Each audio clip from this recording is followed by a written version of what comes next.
Alright, so we're back and we're going to go ahead and take a look inside of the Arduino OSBase robot and see what we've got in store for us. So it just takes a regular old screwdriver. It's a Phillips head screwdriver, and it looks like there's only 4. Looks like this is some kind of Lexan or plexiglass. Now that one's going to stay put because it's a little tricky. It's snug underneath the board there. And I hope this is all there is.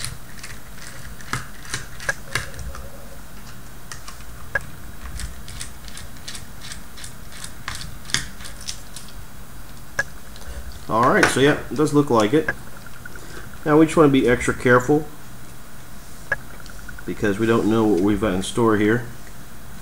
So, as we can see, there's a small battery pack, some wiring just as we expected, and there's 4 motors, which is nice. It's actually expensive to see too. They're tiny motors, but they look pretty powerful, and they actually have a gearbox on each one of them. So if you can see that there, each have a gearbox, and there's 4 motors. That's about it in the battery pack. So this is a very simple design. In fact, I'm actually pretty impressed on how simple it is and how easy this thing will probably be to work with.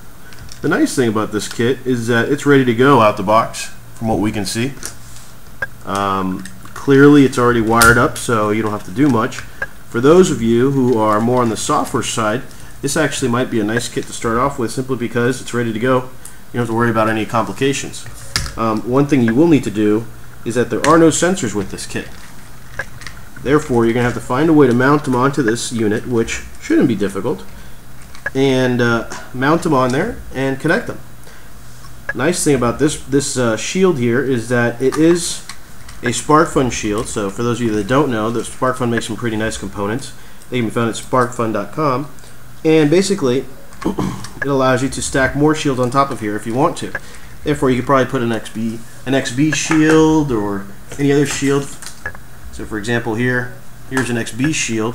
Now, we don't know if this actually works, but this would just normally sit right on top of there. And now you could have added a wireless node to this unit. Again, we don't know if it works on here or not. We'll have to test that to make sure. But for the purposes of this, it's clear that you could easily mount more shields, and it's also good to go. And you can also mount any other sensors and things you might like, or interchange this board and change it for another one if you like a better one. So that's about it on this section.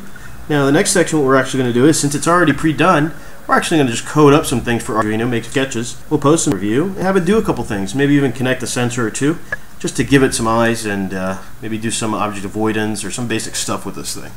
Either way, take care, and we'll see you in the next video.